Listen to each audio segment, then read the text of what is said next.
Welcome to my channel Study with Obulamma. Today we will discuss about the 5th chapter arithmetic progressions. Important points and arithmetic progression lo an arithmetic progression AP is a list of numbers in which each term is obtained by adding a fixed number d to the preceding term except the first term. The fixed number d is called common difference. Arithmetic progression అంటే ఇప్పుడు ఒక 5 terms తీసుకుంటే second టర్మ్కి first టర్మ్కి difference same డిఫరెన్స్ని common difference అంటారు. అలానే third టర్మ్కి సెకండ్ టర్మ్కి డిఫరెన్స్ ఫస్ట్ టర్మ్కి వచ్చిన డిఫరెన్స్ సెకండ్ టర్మ్కి వచ్చిన డిఫరెన్స్ సేమ్ ఉంటే కామన్ డిఫరెన్స్గా చేస్తాము. Okay, a given list of numbers a1, a2, a3 is an AP if the difference is a2 minus a1, a3 minus a2, a4 minus a3.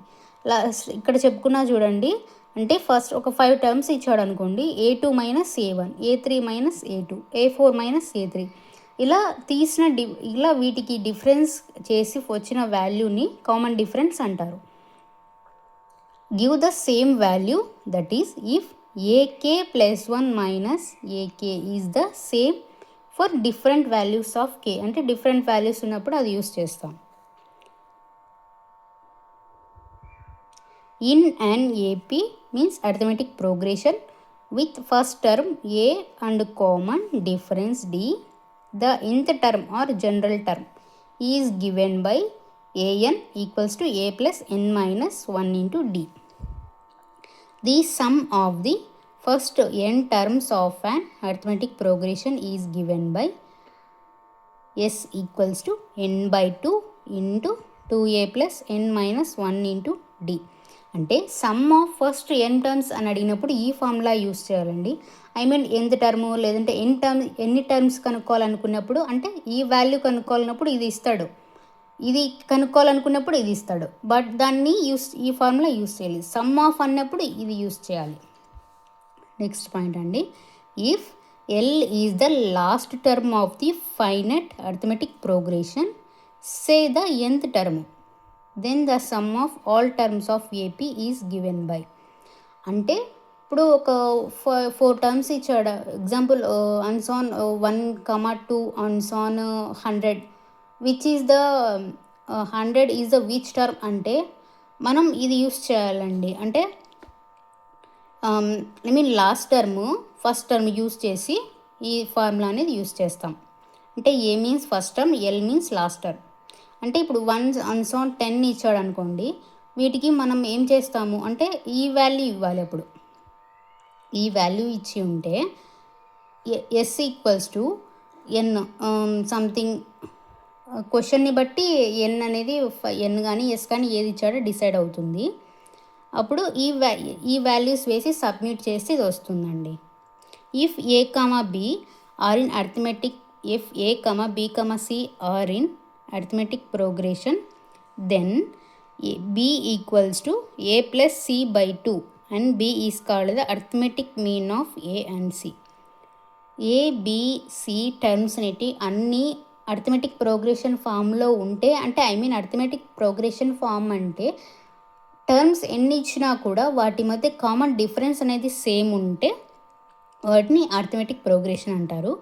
Same ఉన్నప్పుడు b equals to a plus c by 2, ఇది average arithmetic mean అండి, a and c. Okay, next problem. For the AP 3/2, 1/2, -1/2, -3/2, right the first term a and the common difference d. చూడండి ఏం చెప్పాడు, for the AP ఇది arithmetic ప్రోగ్రెషన్లో ఉందంట, but ఏం కనుక్కోమంటున్నాడు, first term ఏ కనుక్కోవాలి, common difference D కనుక్కోవాలి. Here ఇక్కడ ఏమనుకోవాలి, ఓకే చూడండి టర్మ్స్ చూద్దాము. First a1 equals to 3/2, a2 equals to 1/2, a3 equals to -1/2, a4 equals to -3/2. ఇవి టర్మ్స్ ఇచ్చాడు. ఫస్ట్ టర్మ్ ఏంటండి ఏ కదా, 3/2 మనకు కావాల్సిన ఫస్ట్ టర్మ్ వచ్చేసింది. కామన్ డిఫరెన్స్ ఏంటండి, కామన్ డిఫరెన్స్ అంటే A2 minus A1, A3 minus A2 అట్లా. A2 1/2 minus 3/2, LCM 2, 1 minus 3 minus 2/2 minus 1. D common difference -1 వచ్చింది. దీనికి కూడా అలానే చూసుకోండి. Minus 1/2 minus 1/2, 2 minus 1 minus 1 minus 2/2 minus 1. So దీనికి కూడా కామన్ డిఫరెన్స్ D -1 వచ్చింది.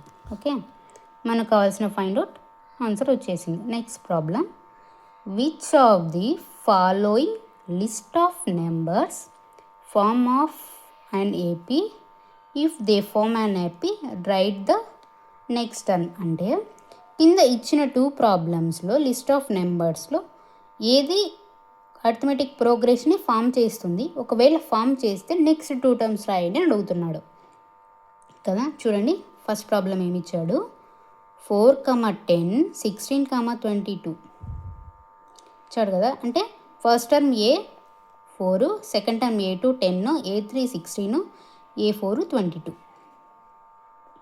Common difference D equals to A2 minus A1.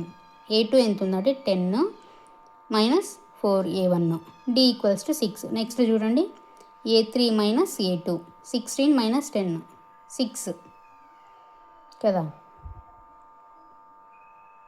6 కదా. సో కామన్ డిఫరెన్స్ అనేది సేమ్ ఉంది. ఓకే, కామన్ డిఫరెన్స్ సేమ్ ఉంది కాబట్టి నెక్స్ట్ 2 టర్మ్స్ ఏం తీసుకుంటామంటే, ఇక్కడ వచ్చిన లాస్ట్ టర్మ్ ఉంటుంది కదా ఏదైతే ఉందో ఆ టర్మ్కి ప్లస్ కామన్ డిఫరెన్స్ యాడ్ చేస్తాం.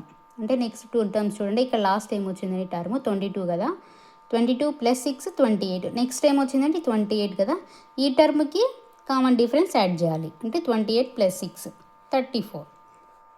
So the given list of numbers form arithmetic progression with common difference D equals to 6. అంటే D ఈక్వల్స్ టు 6 కామన్ డిఫరెన్స్తో ఈ సీక్వెన్స్ ఆఫ్ నెంబర్ అనేది అర్థమెటిక్ ప్రోగ్రెస్ని ఫామ్ చేసింది. నెక్స్ట్ అండి, -2, -2, -2, -2, -2, A1 -2, A2 2, A3 -2, A4 2, A5 -2. చూడండి, common difference చూద్దాము. A2 minus A1 equals to 2 minus of -2 equals to 4. నెక్స్ట్కి A3 minus A2 -2, -2 -4. Next common difference చూడండి, 2 minus of -2 4. ఇక్కడ కామన్ డిఫరెన్స్ అనేది different వస్తుంది కదా. So the given list of numbers does not form arithmetic progression. Common difference అనేది same వస్తేనే next term అనేది మనం find out చేయగలుగుతాం. సో కామన్ డిఫరెన్స్ నాట్ సేమ్గా ఉంటే, అంటే సేమ్ కాకుండా ఉంటే అర్థమెటిక్ ప్రోగ్రెషన్ అనేది ఫామ్ చేయదు. ఓకే, నెక్స్ట్ ప్రాబ్లం చూడండి. Next problem, the taxi fare after each kilometre when the fare is 15 for the first kilometer and 8 rupees for each additional kilometer. అంటే ట్యాక్సీలో ఒకరు వస్తున్నారు, ఫస్ట్ 1 కిలోమీటర్కి 15 రూపీస్ తను చార్జ్ చేశాడు. Next వచ్చే అడిషనల్ కిలోమీటర్స్కి 8 రూపీస్ యాడ్ చేశాడు. అంటే ఏంటి, ఫస్ట్ టర్మ్ 15 అంటే తను ఏం చెప్తున్నాడు, 8 రూపీస్ ఈచ్ కిలోమీటర్కి అడిషనల్ చేశాను అంటున్నాడు కదా. సో అది కామన్ డిఫరెన్స్. 15, 23, 31, 39, 47. ఇప్పుడు చూడండి, A1 equals to 15, A2 equals to 23, A3 equals to 31, A4 equals to 39, A5 equals to 47. Common difference ఏంటండి, A2 మైనస్ A1, 23 మైనస్ 15 8 కదా. ఈ లిస్ట్ ఏం చెప్తుందండి మనకి, ఈ కామన్ డిఫరెన్స్ సేమ్ ఉంది, ఇది ఈ టర్మ్స్ అనేది అర్థమెటిక్ ప్రోగ్రెషన్ని ఫామ్ చేస్తుంది. Okay, next problem, the amount of money in the account every year when 10,000 rupees is deposited at compound interest at 8% per annum. Amount బ్యాంక్లో వచ్చేసి 10,000 పర్ ఇయర్, అంటే every year 10,000 అనేది deposit చేస్తున్నారు. ఎంత? Compound ఇంట్రెస్ట్తో. ఎంత percent? 8% per annum, అంటే ఇయర్కి 8% వడ్డీతో బ్యాంకులో 10,000ని అమౌంట్ అనేది డిపాజిట్ చేస్తున్నారు. ఓకే, ఇప్పుడు చూడండి, వీటికి మనం కామన్ డిఫరెన్స్ కానీ అంటే ఇది ఫామ్ చేస్తుందా లేదా అని మనం ఫైండ్ అవుట్ చేయాలి. చూడండి, రేట్ ఆఫ్ ఇంట్రెస్ట్ ఏం చెప్పాడు? 8%. ప్రిన్సిపల్ ఎంత అంటే amount 10,000. Common interest compound interest A equals to, compound interest formula అండి ఇది, P of 1 plus R by 100 whole power n. N means number of years. A equals to 10,000. 1 plus rate of interest R 8 by 100 power 1 year, first year kada 1. A equals to 10,000. 1 plus 8 by 100 0.08. A equals to 10,000 into 1.08. Year 1 ఎంత వచ్చిందండి interest? Year ఎండింగ్కి అడుగుతున్నాడు కదా. So ఒక ఇయర్కి అంటే year 10,000 deposit చేస్తే ఇయర్కి ఎంత వస్తుంది? 800 అనేది రేట్ ఆఫ్ ఇంట్రెస్ట్ వస్తుంది. సో నెక్స్ట్ అలానే చూడండి, ఇయర్ 2కి ఏ 10,000 into 1 plus 8 by 100 square. A equals to 10,000 1.08 square. Year 2కి 11,000 6,064 interest. Year 3 A equals to 10,000 into 1.08 whole cube. Third year A equals to 12,597. Common difference ఇది A1, ఇది A3, ఇది A2, ఇది A1. So common difference 10,800 minus 10,000 800. D equals to next common difference 11,664 minus 10,800 equals to 864. The sequence is not form AP because common difference is different for term to term. టర్మ్కి common difference different ఉంది. So ఈ problem arithmetic progression form చేయొద్దు. Thanks for watching. Subscribe, like, comment, share. Subscribe.